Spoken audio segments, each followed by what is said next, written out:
All right, Molly, let's get to a couple of quick hitters to wrap up the show. Club World Cup viewership for TNT. That final between Paris Saint-Germain losing to Chelsea ended up being TNT Sports' second best soccer audience on record, behind only the 2019 UEFA Champions League final. Did you think it would bring that sort of number to TBS? I thought once you had Chelsea and PSG in it, yes, I did think so. Those are two very popular clubs, big name recognition, and especially Chelsea upset PSG. Like, everyone I talked to in the soccer world thought it was going to be a blowout on the PSG side. So when you have a competitive, exciting game, people are going to tune into that. My question for you, Austin, is what do you think that means for the upcoming World Cup?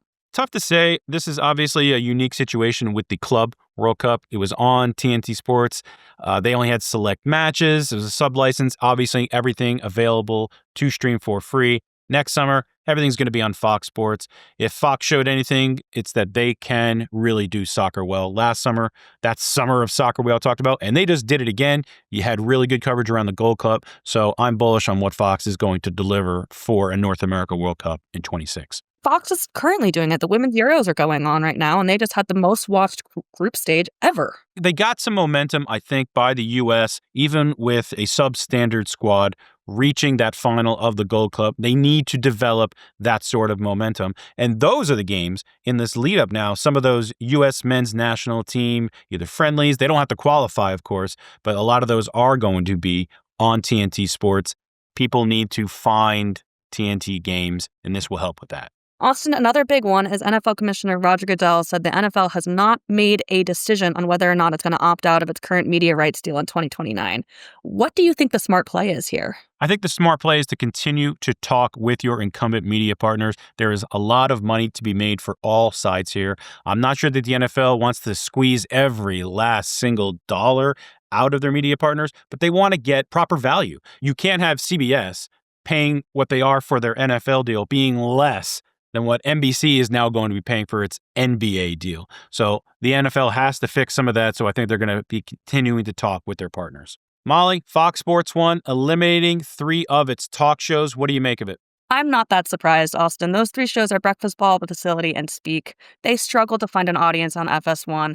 Fox is going to develop 3 new shows to replace those, but I'm also curious if that's going to be successful, because this is the second time in a little over a year that Fox has retooled that entire daily lineup, working to compete with ESPN's daily shows. Some rumors being tossed around. Is this a landing spot for Tony Reali? That's a name that could potentially bring in some audiences. Or, Molly, maybe even a simulcast of the SBJ Sports Media podcast on FS1. We're talking to you, Fox Sports. Are we ready for a national audience, Austin? Bring it, Molly. We're ready. All right, Molly, let's do some over-under. Open Championship is this weekend. Last year, 3.4 million viewers for Xander Schauffele's win. Over or under that number this year? Unless you have a Rory in the final, I'm saying under.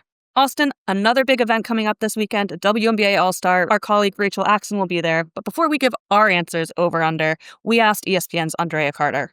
I never go with the under. Like, I'm always on the over. I always think that this league is going to go above and beyond what it's already done, right? Because to me, like, it only gets better and better. Obviously, it's in Indiana. There's so many stars there. Caitlin is in it. There's, like, to me, the names and the growth and the energy, people are only getting more and more excited about this league. So I don't know why the numbers wouldn't reflect that.